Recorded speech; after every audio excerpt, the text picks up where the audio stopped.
Hello, this is Idodmg and welcome back to the channel. In this Path of Exile 2 video, I want to talk to you about the new class, the Huntress. The Huntress was added in the latest League update, Dawn of the Hunt. The patch itself had a little bit of a negative perception, but today I want to focus on the actual Huntress class, in my opinions, with the class so far. I have about 50 hours into the class, just recently got into mapping, but I'm really excited to talk about this class and kind of my take on it. Let's go ahead and talk about PoE 2, the Huntress. The Huntress has two different ascendancies. You can become a ritualist or you can become the Amazon. I have played all of the entirety of my 50 hours so far as a ritualist, and it really drew my attention in because you can give yourself modifiers that you would normally find on rare monsters. You can sacrifice a little bit of your life and actually give yourself one of those modifiers out of the pool of all the rare mods. But on top of that, also when you kill a rare monster, you can do a ritual sacrifice. You can sacrifice their corpse and take their modifiers and have them on yourself for a limited amount of time. It's really fun, and I'm actually really enjoying this mechanic. But the thing that really drew me into the Huntress was when I very first fired up Dawn of the Hunt, made my Huntress, and I really like seeing skill interactions in action RPGs. So the way that the Huntress works, and let's go ahead and jump into the gameplay. Went ahead and jumped to the gameplay here for you, so I just kind of wanted to show you how the Huntress works instead of just explaining it, actually show you in the game so it makes sense. When you very first start out, one of the skills you're going to start out with here is Whirling Slash. Now this thing is a melee ability and it puts out a whirlwind. Now on top of this, you can have this whirlwind go up to 3 different stages, increasing the size of it. Now on top of this is going to have a really fun synergy, and this is what drew me into the Huntress right out of the gate, is when you use twisters, you will consume this whirlwind to cast even more twisters. It's really awesome. So let's go ahead and show you here what a twister looks like without any sort of whirlwind slash. Now here's with 3 full stages. So again, here's just normal twister. Of course I have my support gems in there. But check out this combination you can do. When we charge this thing up to 3 times, we're also going to use the barrage ability that causes it to repeat. It's going to be insane. You ready? 1, 2, 3 stages. We'll hit our barrage and look at all these twisters. It's pretty awesome, actually. Now I want to go ahead and show you another cool thing you can do with the twister ability. If you have elemental ground effects, we have fire right here. You can see they turn into fire twisters. But check this out. When we do the full combination here, look at all of these. Now, this also is going to work with not only ignited ground, but chilled ground, as well as shocked ground. And it's going to use the environmental ground effects, your own ground effects, as well as monsters' ground effects. Now, another really cool part of the Huntress here is you can also tame beasts.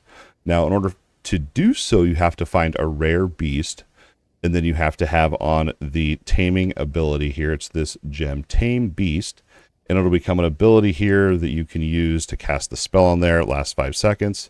Go within that 5 seconds, and the beast becomes your companion. Now, this does require spirit to keep out, but what I really like about this is when you're coming across interesting rare beasts, you can look at their modifiers and think, how can this benefit me? Now, I found a really awesome beast here that gives me elemental resist, and it's an aura, so as long as I'm within range of my companion, and it's 20% all elemental resistance. It's really powerful. But we also got Trail of Fires, the other modifier you can see right down here. Now what this is going to do, and we actually have to have monsters in order to see the Trail of Fire here.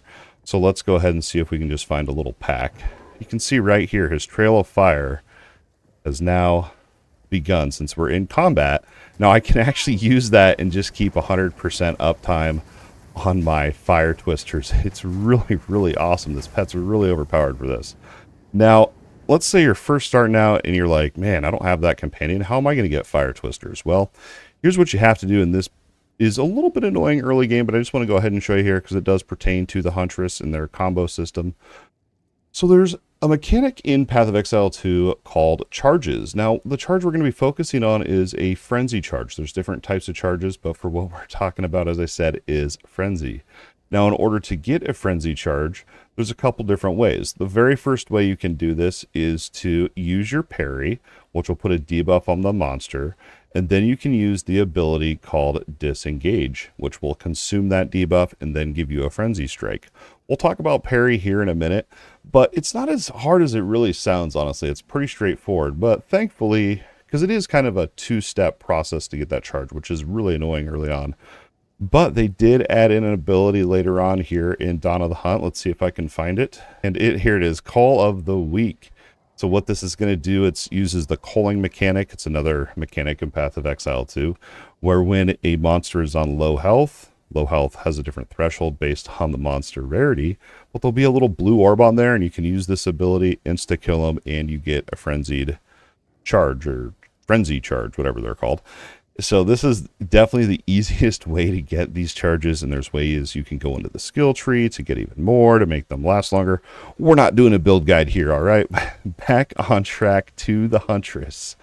So once you have a frenzy charge, then you can come over here and use your ability called Explosive Spear, and what this will do, it'll consume your frenzy charge, and it'll just make it cause ignited ground. So that is kind of a lot if you want to go ahead and try to get ignited ground that way. Here, I'll show you here. So we parried. You can see I have 2 frenzy charges. So then you would use your explosive spear. It looks like that. And then you can stand in there and get your ignited ground. I didn't do it quick enough. So that's why I like having my companion have a trail of fire. It kind of helps mitigate all that effort that you have to put in initially. Woo, that was a lot of information. I just did a lot of talking and actually went way more in depth than I wanted to in this video. But hey, let's go ahead and keep talking about PoE 2, the Huntress. Thanks again for hanging out here. A little bit more I want to cover here. So the parry mechanic I said I would talk about. Let's go ahead and talk about that right now. The parry mechanic, when I very first read it, I thought, how in the heck am I going to time a parry with monster attacks with all the stuff happening on my screen? And it turns out it works the exact same way as the block mechanic does. You just, in order to parry, instead of a shield, for blocking you have to have a shield, for parry you have to have a buckler, and it works the exact same way. You literally just hold up your buckler until they hit you, and then you parry them, whatever. It really is really simple to use. However, as I progress more into the end game, I'm not really parrying very much because, well, it's kind of scary to be up that close to monsters and you get slammed in one shot in a map, feels bad. So I rely more on that culling strike that we talked about as well. But that is kind of the parry thing. It's a lot simpler than I really thought it would be initially. But having to combo it with that disengage to get a frenzy charge is annoying. So culling strike definitely is the way to go if you're building that way. So as I mentioned at the beginning of the video, I have about 50 hours or so into the Huntress, and I really love the skill interaction, setting up these combos, deciding if I want to go for a full 3 stack of that whirlwind strike before I cast my twisters. I mean, that's a pretty long window that you're standing there vulnerable and open for attack. Sometimes I'll do like a 1 or 2 whirlwind combo and then use twisters, whatever.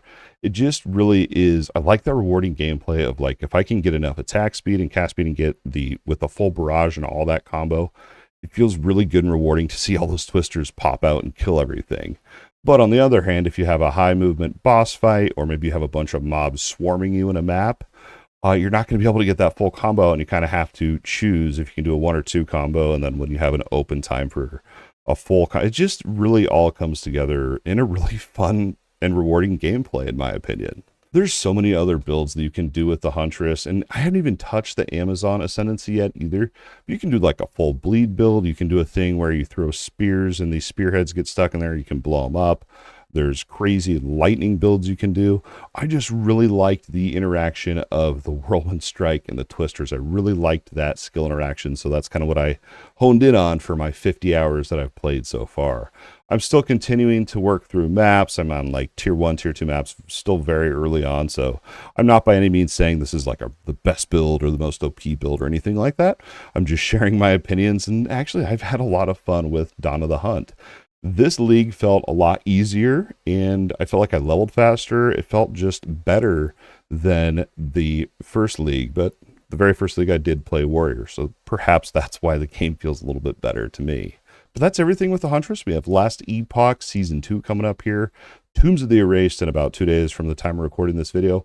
I'm going to be jumping over to that game. I really wish they would delay it so I could play PoE 2 for another month. I know I'm in the minority with how much I'm enjoying this league and this new class, but if I'm having fun, I'll play it. However, Last Epoch seems to have a lot more new content in it than PoE 2 did with their Dawn of the Hunt. So I'll be checking out Last Epoch, hopefully getting more videos out to y'all in the coming days and weeks. And that's going to wrap it up for this Path of Exile 2, the Huntress video. Hopefully you found this video useful and or entertaining. If so, don't forget that like button and subscribe to the channel if you think I've earned it. please consider becoming a YouTube channel member today and unlock some pretty fun perks such as behind the scenes, early access to videos, and I release a whole big batch, bloopers that I find while editing videos, and so much more. And you also help support the channel as well. Don't forget, your view alone means the absolute world. As always, thanks for watching, and we'll see you in the next video.